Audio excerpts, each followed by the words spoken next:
what we've really come to understand is it's the hand action that actually drives. If you have good hands, you know what to do with your hands.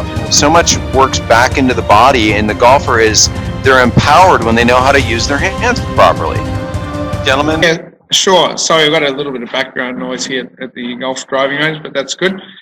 From Ken, we've got, with the driver going down A to B, going more across court, do you recommend going more across court for all clubs or more just direct A to B to the back of the ball? You know, is it more with the driver or is it less, or what is it, Pete?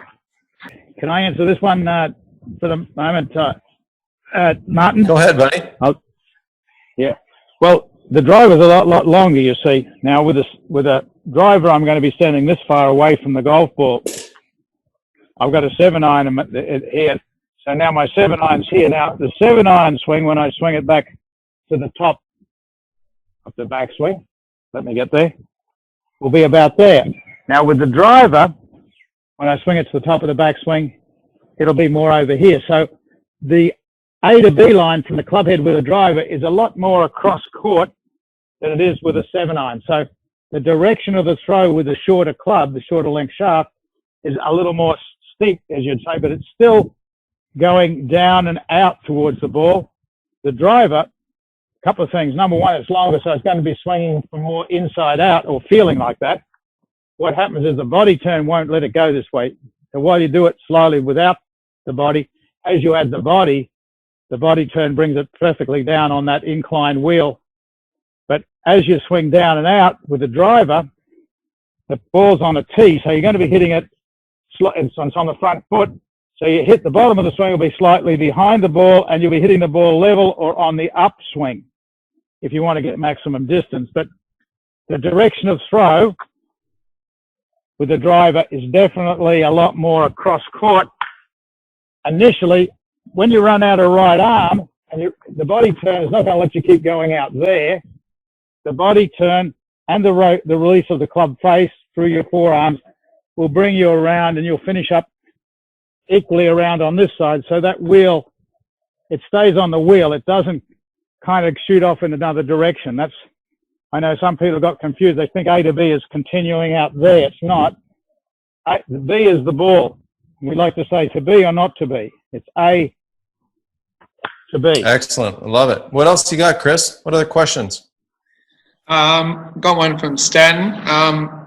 If the intent is to throw the club head at the ball, does that mean that one must have some sense of where the club head is at the top of the backswing, or will throwing your hands at the ball get the same result? So let me, I'll jump in on this one. Again, I'm a big fan of establishing the weight of the club in your hands. So when you set up the ball correctly, you'll notice this behavior right here. This is called a waggle. So that motion right there, that's me feeling the weight of the club right now. So to stand, I know where the weight of this club is in my hands right now.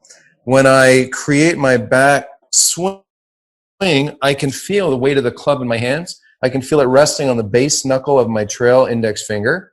I can feel it in the last 3 fingers of my lead hand. And then from here, when I've got that sense of the weight in nicely relaxed in that hinge right there, it's everything I can do, and I'm trying to smash one, to go ahead and send this on the A to B line right to the golf ball.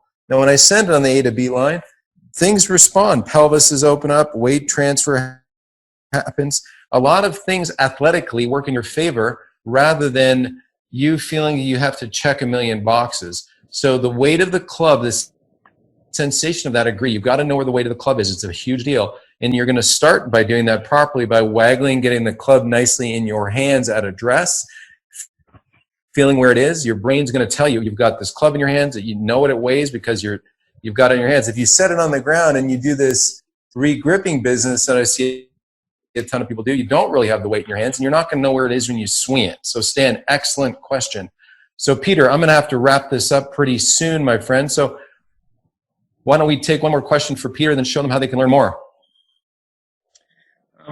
Thanks, Martin. That was a great answer there, by the way. Got a Stanton's one of our students.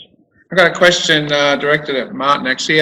Question is, during the downswing, am I waiting for the club to return down the path and then guiding, forcing it through? What is the proper feel and timing? Many thanks. From Philip. Philip, so, reducing things to simplicity. There's complexity that we have to welcome, and most of the complexity is things that we're going to do just learning how to set up properly, and then by following along in drills away from the golf course on the practice range, that's when your brain can dig into complexity. But honestly, like when you watch this event, okay, and I say event, swinging event, and you see this waggle and this readiness in my body, you'll go, well, Martin, you've played golf a long time. I know I have. I've trained in some behaviors, but that motion is me. I know you see a golfer finished here in balance, and that's a nice shot on my target line, but really there's a weight at the club that I am throwing, and believe me, a swing is 1 to 1.2 seconds long. And in that time frame, 0.8 of it, 0.75 of it is the sling that creates the powerful backswing. So there's really no time other than to use the, how you're going to will the weight of this thing onto the golf ball. You can't even check a bunch of boxes in a downswing. You really can't. You have to have intent to go A to B to the ball. And then after that, watch for the credits. And hopefully in the credits, it says there was a successful show and the ball's on target. Because you really got to give up a bit of control to gain control at that point. Very well said, Martin. It's all about just to enjoy the hit. Yes. Welcome the idea of crushing that ball, of compressing it, and you will compress it better when you're going down on the ball. So you're really hitting. If the ball's there, I want to make my whole intention. Our intention is to smash that ball into the ground, and trust that I've got good grip and good setup that'll allow the club face to be square and send the ball off on its target line. Agreed. So Peter, how does everybody learn more about this awesome stuff I learned years ago? Just got one more quick question from Brian Ferguson, a fantastic golf coach in Melbourne. I'm really enjoying the seminar. My early days as a golfer was always taught me to drive my legs down to start the downswing. A to B has helped me immensely, but my pattern is so ingrained, legs are still too active. Any ideas? Regards, Brian. Yeah, I mean, I'll jump in real quick on this. So Brian, sometimes when somebody, gets too, they'll develop their backswing and they're trying to do a little too much, maybe laterally with the legs. Typically, I'm going to see lateral behaviors. I'll tell you what really helps a lot of folks is I'll get them on a towel, get them on their knees, get a driver in their hands, tee up a few golf balls with them. I oftentimes just give them an old demo driver, because when you're down here and you're learning how to go A to B, this sensation of really getting this club on the back of the golf ball is a fantastic one, because you've got to let your body understand that there's no question that the legs are going to help transport some amazing motion from the upper body rather than lateral, getting stuck underneath too much. Usually that's when we have nowhere to go and we can hit the block or the hook. So we've got to have that sense of throw and let this be the foundation for that throw. And I'll tell you, when you look at somebody who's got a really efficient swing, you'll see all those good-looking positions of the pelvis open, the weight pressure getting to the lead side. But we've got to balance it properly. And I rarely see, when somebody's got a good grip and a nice setup, I dare them to hit it A to B any harder than they possibly can, because all you can do is hit it better. So don't try to be glidey with the legs. Get after it. Let the lower body support you. It looks great. You'll be reliable, and that would be my parting shot for you. Yeah, I just add a little bit to that, Martin, if I can here. What I do know is that if you come along with the belief that you've got to transfer your weight and drive your legs from back foot to front foot, you'll always have an unnecessary leg action, and it'll be putting stress on your knees, your back, and everything.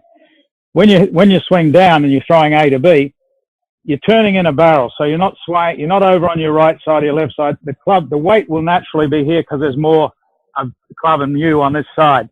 But as you throw down, the worst thing you can do is try to transfer your weight. if you throw the club head away from that right foot, what happens is, as it gets to the bottom of the swing, it naturally quickly gets over to your left side when it's supposed to, not too soon. So I know, Brian, you and I will grew up the same thing of trying to transfer our weight to get power. Well, weight transfer is an effect of the better you throw. The better you throw away from your right foot, all of a sudden you're on your left foot as well. So don't buy into the idea of having to be on your front foot too soon. Throw away from your back foot, and then you'll feel also the ground forces. You'll start, the harder you throw, the more your reaction of your feet, you'll see these measurements come up underneath your feet. It's so simple when you just get that simplicity of throw A to B. Love it. Love it. Gentlemen, where can they learn more? Well, Basically, every week, for America, it'll be on a Tuesday night at 8 p.m., New York time, that is, 5 p.m. in Phoenix or LA, every Tuesday night, and every Monday night at 8 p.m. on the Australian time zone, which maybe equals to about 10 a.m. or in Europe on a Monday. But every week, we're going to go through one of our drills, step by step, and between us, the coaches, and we're going to share it with other coaches and amateurs, because I think every golfer needs to be a coach. You have to coach yourself. So this program's open to every golfer that wants to become a better golfer. The better you learn the drills, if you get drills mastery, then you'll be able to take it to the golf course and play golf naturally out of your mind. And then you'll be able to play golf rather than golf technique. And I think that's the whole idea of A to B. It frees you up from a lot of unnecessary thinking, but behind it, these drills will make your skills so much better and take a lot less strain on your body and your brain. So and on top of that, I'm looking forward to coming over and doing being in some of Martin's schools when he does, because he delivers a lot of great stuff. And you're starting up your schools this coming week, aren't you? We sure are. We're getting started. We're starting our 10th year at the Raven, and gratefully the schools are getting booked up quite nicely. So really happy about that. And but to the viewers out there, you know, Peter's top notch, and he's got a very step-by-step system to help you guys and gals out there learn a lot. So if you're really inclined to really improve, you'll do well to see Peter. He taught me years ago. I'm still a huge fan of his coaching style and the way he coaches people. And on that note, you know how to find me at tourstriker.com right there. And if I can help you, reach out. And Peter and Chris, thanks so much for a great webinar, and I look forward to seeing you guys in November. Thanks, Master. See you guys. See you on the leaderboard. Yes. Impact zone, follow through, and finish.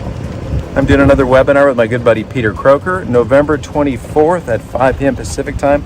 I'm not sure when that is in the rest of the world. What we've really come to understand is it's the hand action that actually drives If you have the life. good